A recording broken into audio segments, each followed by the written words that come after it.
Hello दोस्तों, आज शुरू करेंगे एक नए ग्रह के बारे में, है ना। नया ग्रह जो है वो किसके बारे में है? मार्स, मंगलयान। जो पृथ्वी से भारत पहला ऐसा देश था जो अपना सैटेलाइट जो है वह कहाँ भेजे थे? मंगलयान पे जो है भेजे थे। तो मंगल पे उस ग्रह के बारे में आज चर्चा करेंगे, मार्स के बारे में आज चर्चा करेंगे कि इनर प्लैनेट का जो ग्रह बता दिए थे कि इनर प्लैनेट में कौन कौन से प्लैनेट आते हैं, जैसे मर्क्यूरी, वेनस, अर्थ और मार्स। 4 ग्रह है इनर प्लैनेट का, जिसमें से आपको कौन कौन सा हो गया? मर्क्यूरी के बारे में बता दिए, वेनस के बारे में बता दिए, अर्थ के बारे में कल बता दिए, और आज जो डिस्कस करेंगे वो किसके बारे में करेंगे? मार्स के बारे में, मंगल ग्रह के बारे में जो है बात करेंगे। जो इसमें कुछ इंपॉर्टेंट पॉइंट क्या क्या है ना, उसको बोलेंगे कि मार्स जो है सूरज के डिस्टेंस के मामले में कितने नंबर पे आता है ना। और जो है साइज के मामले में वो कितने जो है नंबर का ग्रह है, इसके बारे में डिस्कस करेंगे। पृथ्वी के कहते सूरज के चारों ओर चक्कर लगाने में उसको टाइम कितना लगता है, अपने अक्ष को घूमने में उसको कितना समय लगता है, ये पूरे टॉपिक को आज हम इस पे डिस्कस करेंगे। मार्स से रिलेटेड जो है टॉपिक है उससे डिस्कस करेंगे। पहला पॉइंट क्या लिखेंगे? मार्स का पहला पॉइंट ये होगा कि डिस्टेंस वाइज ही देखते हैं कि सूरज के अनुसार सूरज से जो है मार्स का नंबर कितने नंबर पाते, कितने नंबर पाएगा? 4th नंबर पाएगा। पहला हो गया मर्क्यूरी जो कि सूरज से सबसे नजदीक ग्रह है, दूसरा हो गया वेनस, तीसरा हो गया अर्थ, चौथा कौन सा हो गया? मार्स। चौथा जो है पहला पॉइंट क्या बना सकते हैं? पहला पॉइंट ये बना सकते हैं कि मार्स जो ग्रह है, मंगल जो ग्रह है वो सूरज से चौथे नंबर का ग्रह है, वह सूरज की डिस्टेंस के अनुसार 4th नंबर पे आता है। तो पहला पॉइंट लिखेंगे Mars is the 4th planet from the sun. सूरज से उसकी जो है संख्या जो नंबर जो कितने नंबर पे आता है? 4th जगह की जो है प्लैनेट है, मतलब सूरज से उसका डिस्टेंस देखा जाए तो कितने नंबर पे आएगा? 4th नंबर पे आएगा। दूसरा पॉइंट क्या है कि साइज के मामले में जो है मार्स जो कितने नंबर के ग्रह है? सेकेंड स्मॉलेस्ट प्लैनेट है। आप बताइए कि पहला स्मॉलेस्ट सबसे छोटा ग्रह कौन सा है? सबसे छोटा ग्रह कौन सा हो गया? मर्क्यूरी। सेकेंड नंबर पे सबसे छोटा ग्रह कौन सा है? मर्क्यूरी के बाद कौन सा ऐसा ग्रह है जो कि सबसे स्मॉलेस्ट है? तो वो कौन सा हो गया? मार्स हो गया ना। दूसरा पॉइंट क्या लिख सकते हैं? It is the second smallest, दूसरा सबसे छोटा ग्रह जो है मर्क्यूरी के बाद वो कौन सा हो जाएगा? मार्स हो जाएगा। It is the second smallest planet of the solar system after mercury. Mercury के बाद का जो ग्रह है जो सबसे छोटा है साइज में, वो कौन सा हो गया? मार्स हो गया। उसके बाद है कि मार्स को हम लोग लाल ग्रह भी बोलते हैं। It is known as red planet, है ना। जैसे क्वेश्चन है, आप जवाब दीजिएगा। मॉर्निंग और इवनिंग स्टार किसे बोलते हैं, है ना। पृथ्वी का सिस्टर किसे बोला जाता है? ये 2 क्वेश्चन, इसका जवाब कमेंट सेक्शन बताइएगा क्या होगा। कि आगे बढ़ते हैं कि आगे क्या है कि इससे हम लोग क्या बोलते हैं? रेड प्लैनेट बोलते हैं। रेड प्लैनेट इसलिए बोला जाता है क्योंकि इसके सरफेस पे जब आप मार्स की सतह पर जाएंगे तो मार्स की सतह पे आपको उसको वहां पे जो है आयरन ऑक्साइड देखने को मिलेगा। क्योंकि आयरन ऑक्साइड जो कलर है वो कैसा दिखता है? उसको रेड है, जिसको रस्ट बोलते हैं, जंग जिसको बोलते हैं। जंग का कलर कैसा होता है? जैसे छड़ समय जंग लगे तो कैसा दिखता है? लाल दिखता है। उसी तरह वहां का सरफेस जो है ना, मार्स सरफेस वो कैसा है? आयरन ऑक्साइड है। और आयरन ऑक्साइड के कारण जो है पृथ्वी कहते हैं मार्स का सरफेस जो कैसा दिखता है? लाल कलर का दिखता है। इसलिए मार्स को कौन सा प्लैनेट बोला जाता है?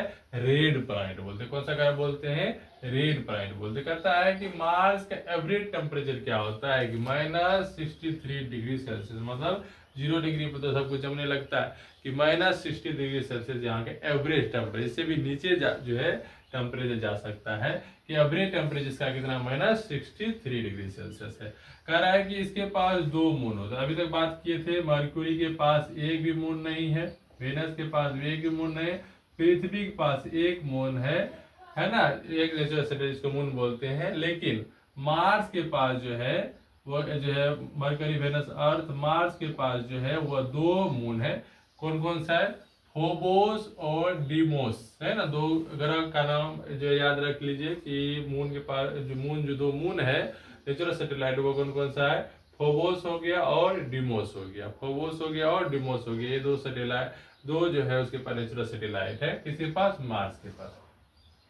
उसके बाद है कि मार्स को अपने अक्ष पे, अपने अक्ष का मतलब जो एक रास्ता है उस रास्ते होकर वो क्या कर रहा है, रोटेट कर रहा है। तो मतलब मार्स को अपने अक्ष पे घूमने में उसको कितना समय लगता है, तो उसको कितना समय लग रहा है, 24.6 आवर, मतलब 24 घंटा और 6 मिनट का टाइम जो है उसको अपने अक्ष पे घूमने, जैसे पृथ्वी को अपने अक्ष पे घूमने में कितना टाइम लगता है, 24 आवर लगता है, 24 घंटा लगता है, लेकिन इसको 6 जो है मिनट जो ज्यादा का टाइम लग रहा है। तो 24 आवर 6 मिनट का उसको क्या कर रहा है, समय जो उसको लगता है अपने अक्ष पे चक्कर लगाने में।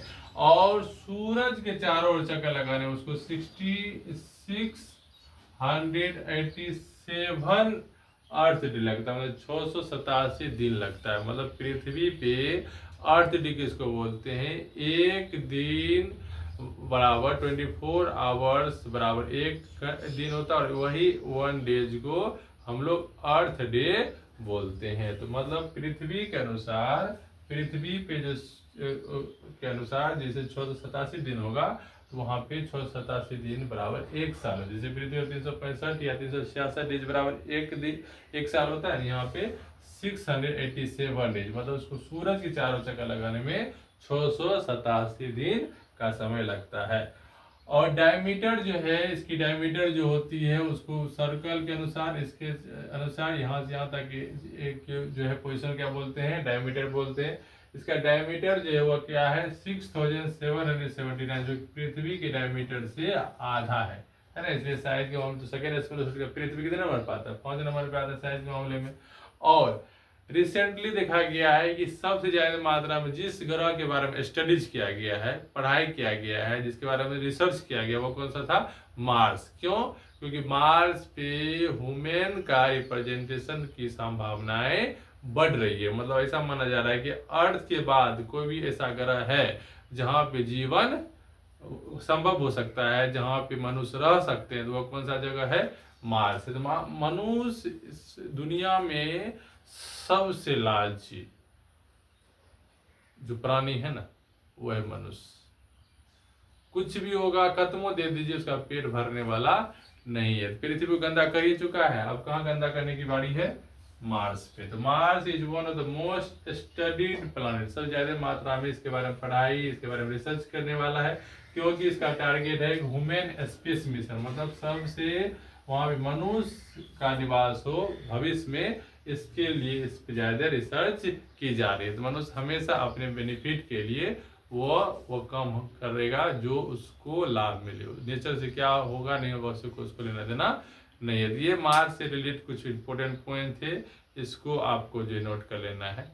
जय हिंद।